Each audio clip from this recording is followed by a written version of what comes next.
Tokyo Olympic में नीरज चोपड़ा के gold medal जीतने पर 18 साल बाद हमें इंडियन नेशनल एंथम ओलंपिक में सुनने का सौभाग्य प्राप्त हुआ। लेकिन सवाल यह है कि नेशनल एंथम की शुरुआत सबसे पहले किसने की? चलिए मैं आपको बताता हूं। सबसे पहले नेशनल एंथम की शुरुआत करने वाला देश था जापान। लेकिन मैं आपकी जानकारी के लिए आपको बता दूं कि ग्रीस ऐसा देश है जिसका नेशनल एंथम सबसे लंबा है। युगांडा ऐसा देश है जिसका नेशनल एंथम सबसे छोटा है। लेकिन साइप्रस ऐसा देश है जिसका नेशनल एंथम है ही नहीं। पर इंडिया, इसका नेशनल एंथम सबसे निराला है। गाइस, आपको इंफॉर्मेशन कैसे लगी कमेंट सेक्शन में जरूर लिखेगा और ऐसे अमेजिंग वीडियोस के लिए शेयर, सब्सक्राइब एंड लाइक। मिलता है अगली वीडियो में। धूम्रपान स्वास्थ्य के लिए बहुत ज्यादा हानिकारक होता है। इससे आपको कैंसर भी हो सकता है।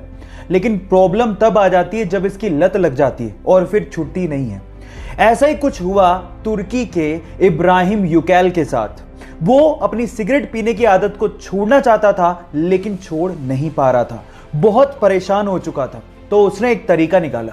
उसने हेलमेट के जैसा अपने सिर के लिए एक केज बनवाया और जब भी वो ऑफिस जाता उस केज को पहन के जाता और उस ताले की चाबी को अपने वाइफ को देके जाता।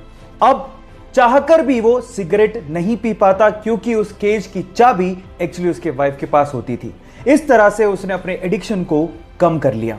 लत छुड़वाने के इस अजीबोगरीब तरीके के लिए आप क्या कहेंगे? चैट सेक्शन में लिखना मत भूलिएगा। अगर मैं आपसे अभी समय पूछूं तो आप अपने स्मार्ट वॉच या फिर अपने स्मार्टफोन से मुझे समय AM या फिर PM में बताएंगे। पर सवाल यह है कि AM और PM का मतलब आखिर होता क्या है? तो मैं आपको बताता हूं। हमारे पूरे दिन को 12-12 घंटे के इक्वल पार्ट्स में डिवाइड किया गया है। दोपहर 12 बजे के पहले का समय हम लोग AM, जबकि दोपहर 12 बजे के बाद के समय को हम लोग PM में बताते हैं। अब AM का मतलब होता है एंटी मरीडियन, यानी कि दोपहर 12 बजे से पहले, और PM का मतलब होता है पोस्ट मरीडियन, यानी कि दोपहर 12 बजे के बाद। अब ये भूलिएगा मत।